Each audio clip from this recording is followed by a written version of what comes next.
श्रीनाथादिगुरुत्रयं गणपतिं पीठत्रयं भैरवं सिद्धौघं बटुकत्रयं पदयुगं दूतीक्रमं मण्डलं वीरान्द्वयष्टचतुष्कषष्ठिनवकं वीरावली पञ्चकं श्रीमन्मालिनी मंत्रराजसहितं वंदे गुरुर्मंडलम।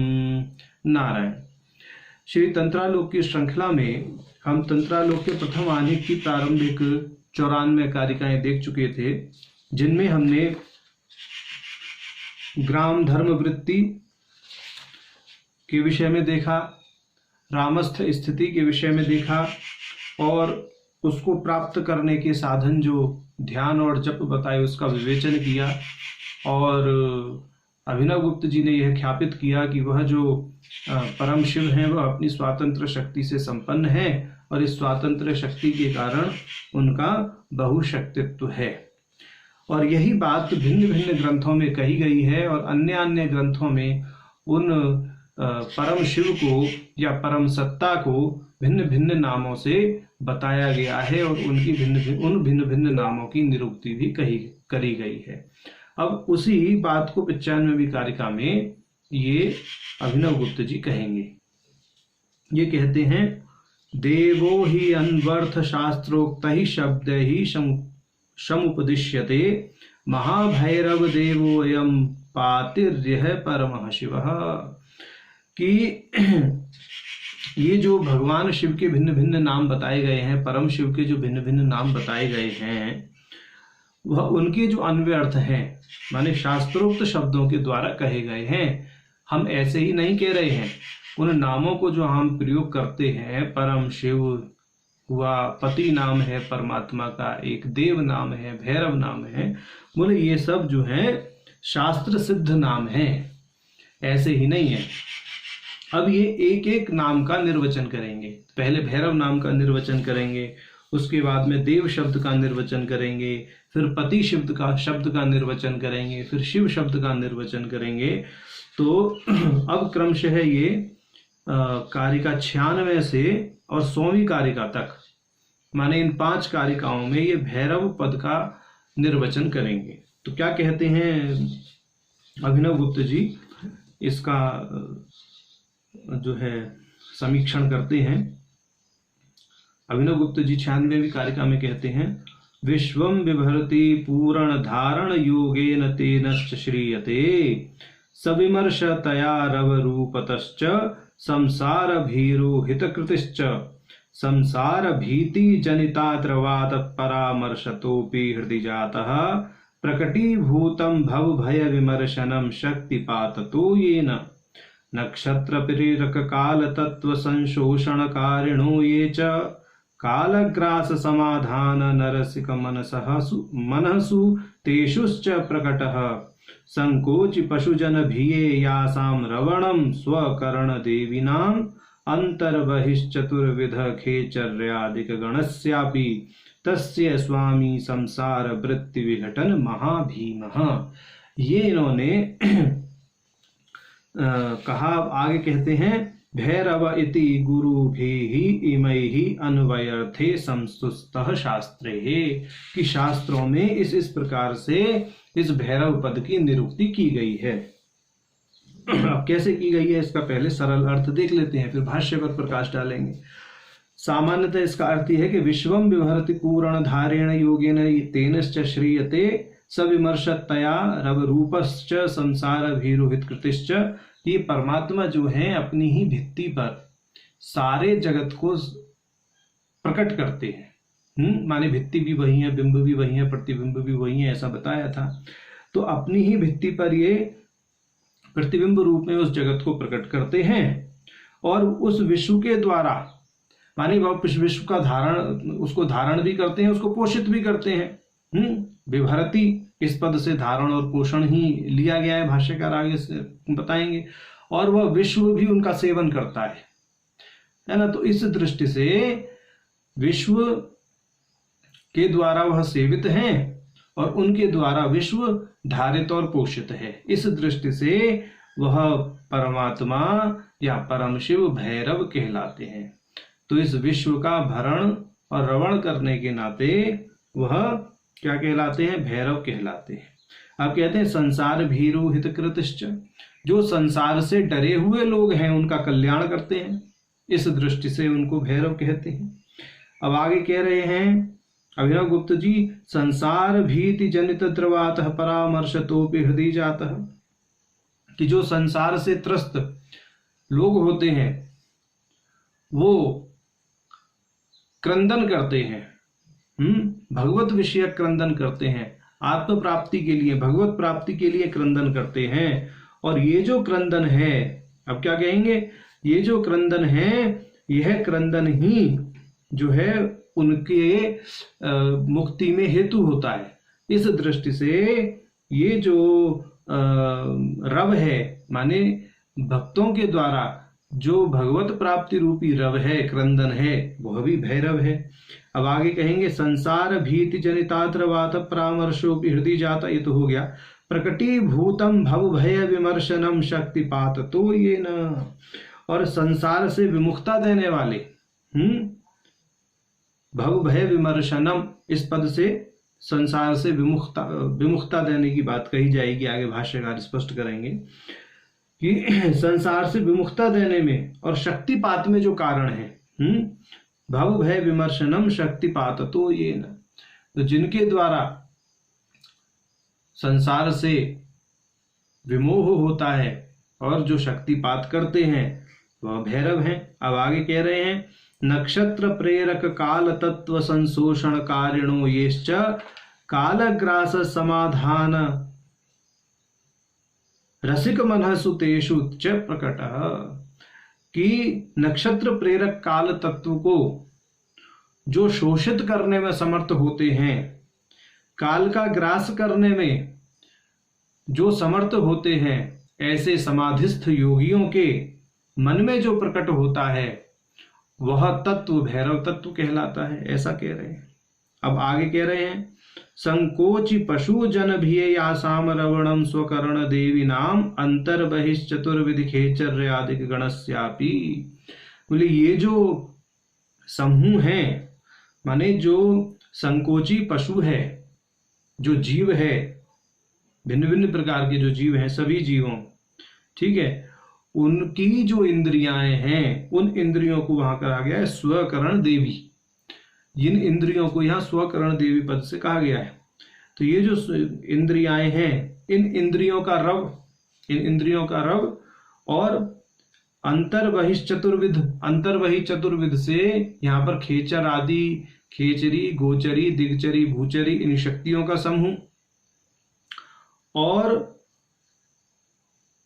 प्रमाता, प्रमाण, प्रमेय और प्रमा, ये समूह चार का, तो अंतर बहिष चतुर्विध खेचर आदि गणस्यापि, माने कि इंद्रियों का प्रमाता आदि ये चार पदार्थ और खेचर आदि ये चार शक्तियां, इनके जो स्वामी हैं, तस्य स्वामी, माने इस गण समूह के जो स्वामी हैं, संसार वृत्ति विघटन महाभीम, वो संसार रूपी वृत्ति का विघटन करने के कारण महाभीषण है।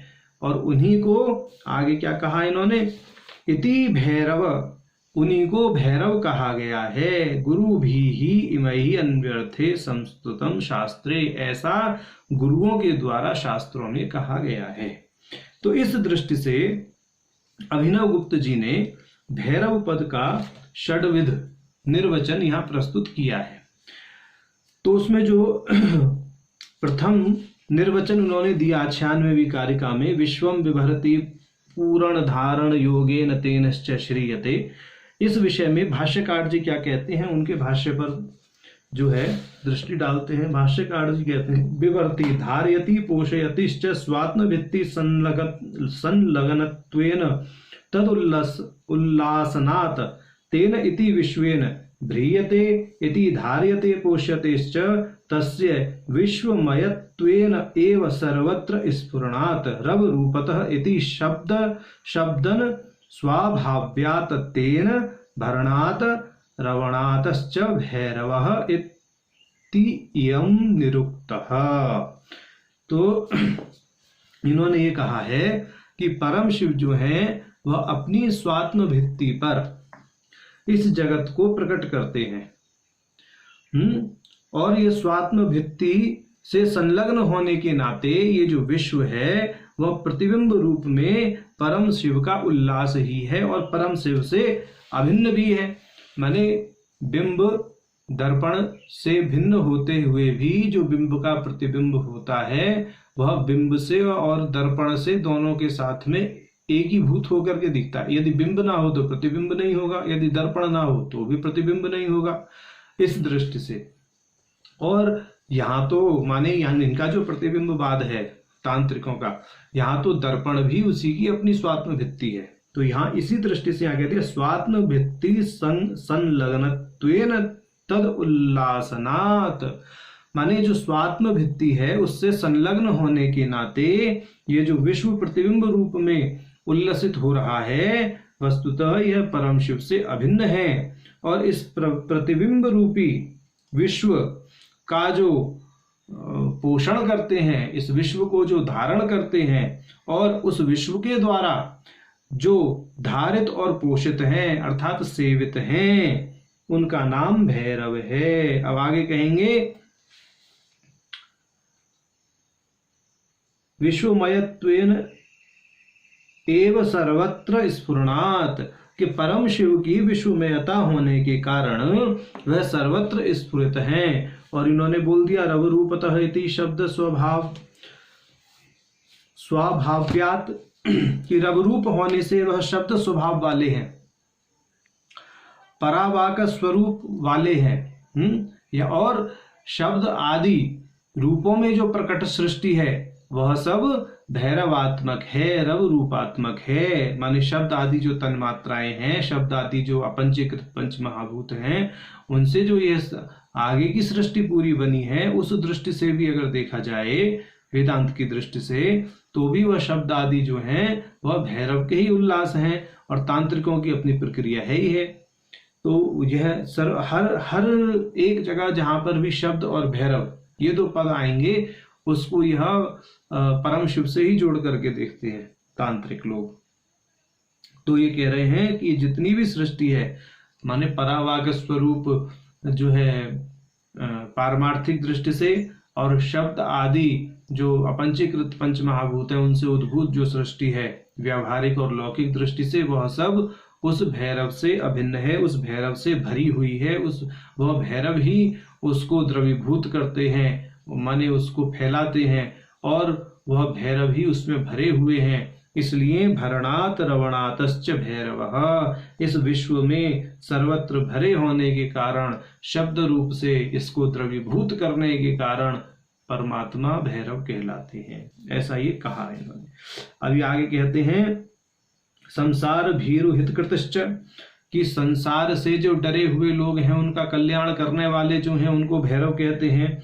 भीरूणाम अयम हितकृत इति भैरवः, ये इन्होंने कहा कि संसार रूप भय से जो डरे हुए लोग हैं ऐसे संसार से त्रस्त भीरुओं का कल्याण करने वाले कृपालु देव का नाम भैरव है। भीरुणाम हितकृत इति भैरवः। अब आगे कह रहे हैं भीरुत्वेश्च निमित्तम संसारः तेन संसारिणाम अभयप्रदः इत्यर्थः। ये हो गया। अब भयम भी संसार त्रासः तया जनितो यो असौ रवः भगवद विषय आक्रांतः परामर्शो वा ततो जाता इति भैरवः तेनाक्रंदवतां परामर्शवतांश्च हृदय परमार्थ भूयो स्मृतो इति यावत्। अब ये कह रहे हैं कि भव भय विमर्शन, भव भय माने संसार का डर, संसार का डर माने संसार ही है। संसार सुख और दुख से भिन्न तो है नहीं, सुख रूप भी है दुख रूप भी है। तो भव भय विमर्शन से मतलब हो गया संसार के भय से विमर्शन कराना। माने जब संसार के भय का विमर्शन हो जाता है तो साधक संसार से विमुख होने की कामना करता है। जब पता लग जाता है कि इसमें तो भय है, इसमें तो दुख है, यह संसार ही है, यह संसार ही दुख स्वरूप है, तो उस संसार से विमुखता हो जाती है। तो उस संसार से विमुखता देने वाले, और आगे ये कह रहे हैं भावाद भयम भीतस्तव रवो विवेचनम विवर्षणम तस्य शक्तिपात मुखेन अयम कारणमिति भैरव, और शक्तिपात द्वारा उस भवसागर से तरने की योग्यता देने वाले। तो दो चीजों का कारण हो गया, यहां पर दो चीजों में कारण बता दिया परम शिव को या परमात्मा को। एक तो बता दिया कि संसार से विमुखता देने में भी वही कारण है, और शक्तिपात करके परम ज्ञान और परम पद देने में भी वही कारण है। इस दृष्टि से जो संसार से विमुखता दें और जो शक्तिपात में भी कारण हो, उनका नाम है भैरव। तो इसका निर्वचन होगा भीयः रवात जातः भैरवः। इस दृष्टि से यहाँ पर ये इन्होंने चार प्रकार से व्याख्या की। अब पांचवी व्याख्या भाष्यकार जी क्या करते हैं, नक्षत्र प्रेरक काल तत्व संशोषण कारिणो येश्च कालग्रास समाधान रसिक मन सुतेषुश्च प्रकटः। ये कह रहे हैं कि भाई जो योगी लोग हैं, परमात्मा उनको सदैव प्रत्यक्ष रहते हैं, भैरव सदैव उनको प्रत्यक्ष रहते हैं। अभी उन योगियों का लक्षण बता रहे हैं। पहले वो योगी कैसे, जिनको भैरव प्रकट होते हैं, और उन योगियों के अंदर कैसी क्षमताएं होती हैं, उनका मन कैसा होता है जहां भैरव प्रकट होते हैं। इस दृष्टि से भैरव पद का निर्वचन कर रहे हैं, उनको आलंबन बना करके कह रहे हैं कि नक्षत्रों का जो प्रेरक काल तत्व है, उस काल तत्व का सम्यक रूप से शोषण करने में जो समर्थ योगी लोग हैं, और साथ ही कालग्रास समाधान, जो काल को ग्रसित करके समाधि में आनंद लेते हैं, ऐसे योगी लोग रसिक मनसु तेषुश्च प्रकट, उनके मन में जो प्रकट होता है वह भैरव है। तो ये समझिए, इसका निर्वचन करेंगे भेरम कालम वयंती इति भैरवाहा योगिनः। माने भेर कहते हैं काल को, जो काल का भी ग्रास कर जाएं उनको कहते हैं भैरवः, भैरव। तो भैरव और भैरव में अंतर है। तो जो योगी हैं उनको कहते हैं भैरवः। तो भैरव तेषु प्रकटः, माने भैरवेषु प्रकटः इति भैरवः, जो उनके मन में प्रकट हो, माने वह भाव जो उद्यम उन योगियों के मन में प्रकट हो, उसे भैरव कहते हैं। इस विषय में अभी बताएंगे। शिव सूत्र का एक सूत्र है उद्यमो भैरवः। तो किस दृष्टि से योगियों के हृदय में जो शांभव उपाय की अर्हता रखते हैं, उनके मन में यह भाव कैसे प्रकट होता है, या इस भाव का क्या स्वरूप है, उसको बताएंगे।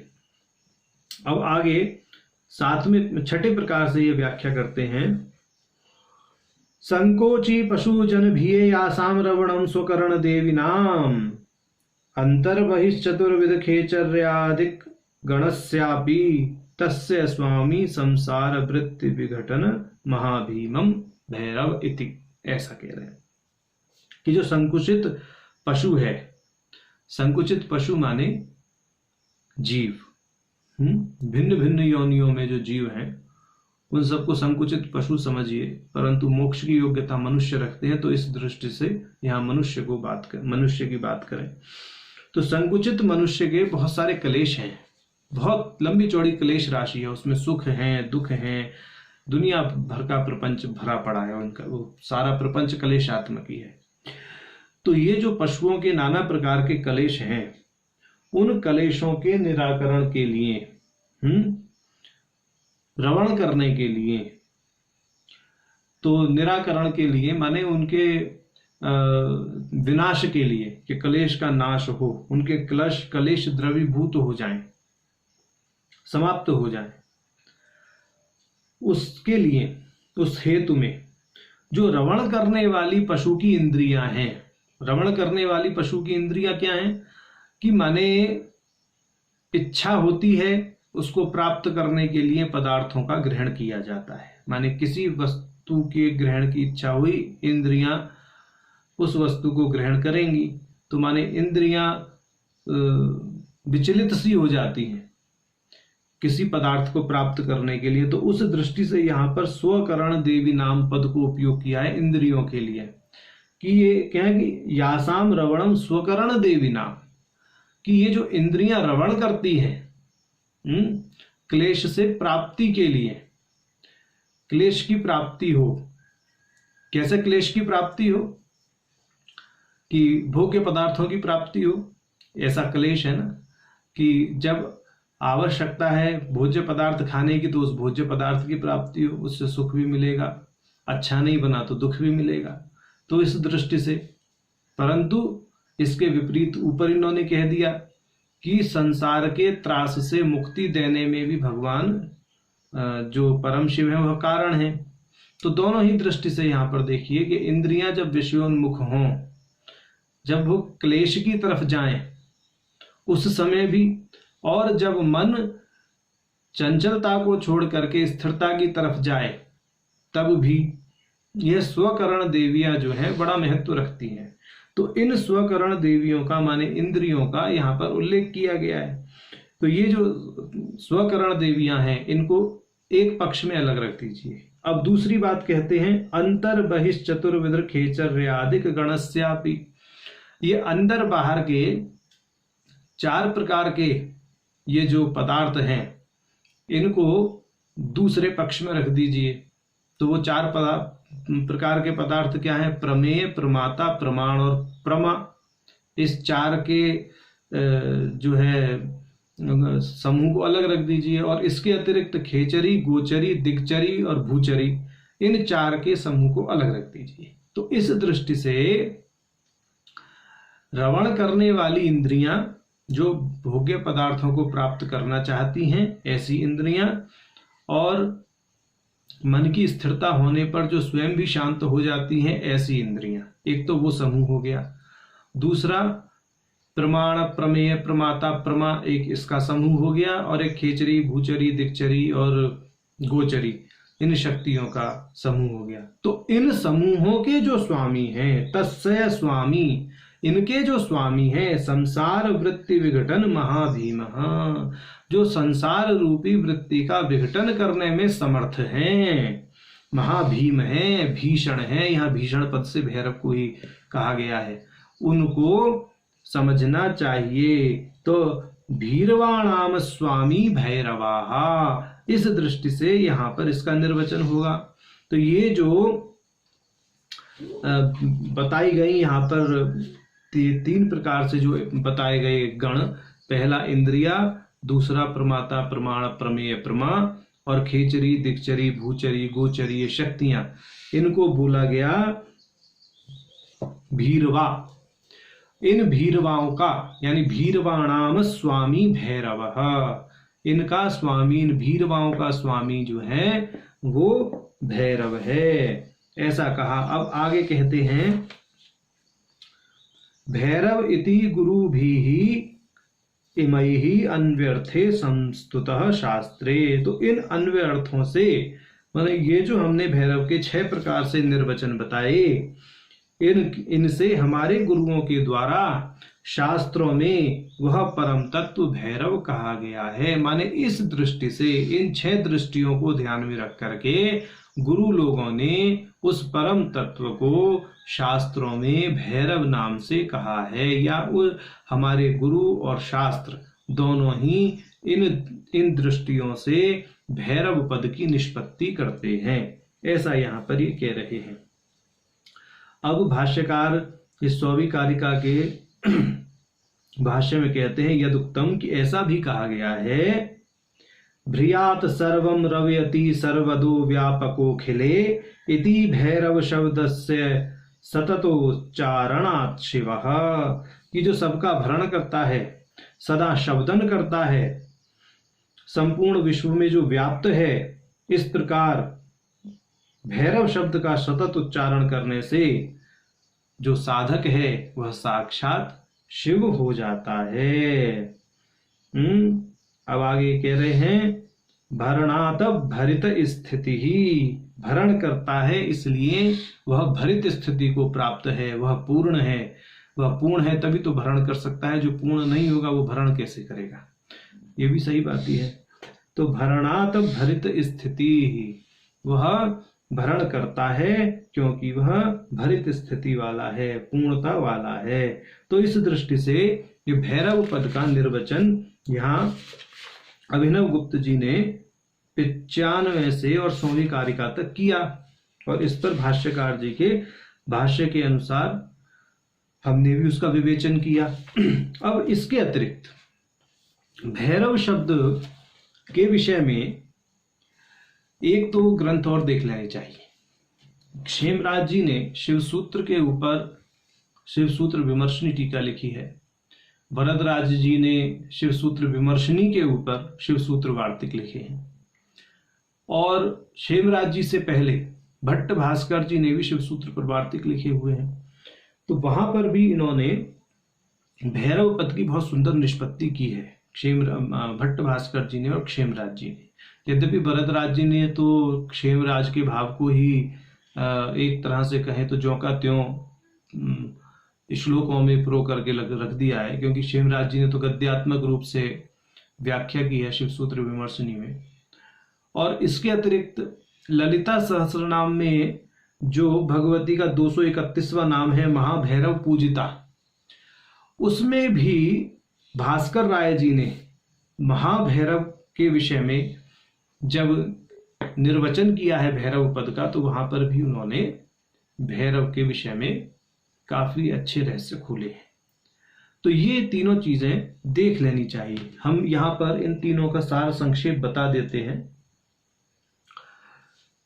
सबसे पहले भट्ट भास्कर जी की बात करते हैं, क्योंकि भट्ट भास्कर जी का भाष्य सबसे पुराना है, अभिनव गुप्त जी से भी पुराना है। अभिनव गुप्त जी तब तक प्रकट भी नहीं हुए होंगे, तब उन्होंने भट्ट भास्कर जी ने उद्यमो भैरव पद इस सूत्र में भैरव की व्याख्या की है। तो उन्होंने कहा है भट्ट भास्कर जी ने, शिव सूत्र प्रथम उन्मेष का 5वां सूत्र है उद्यमो भैरव।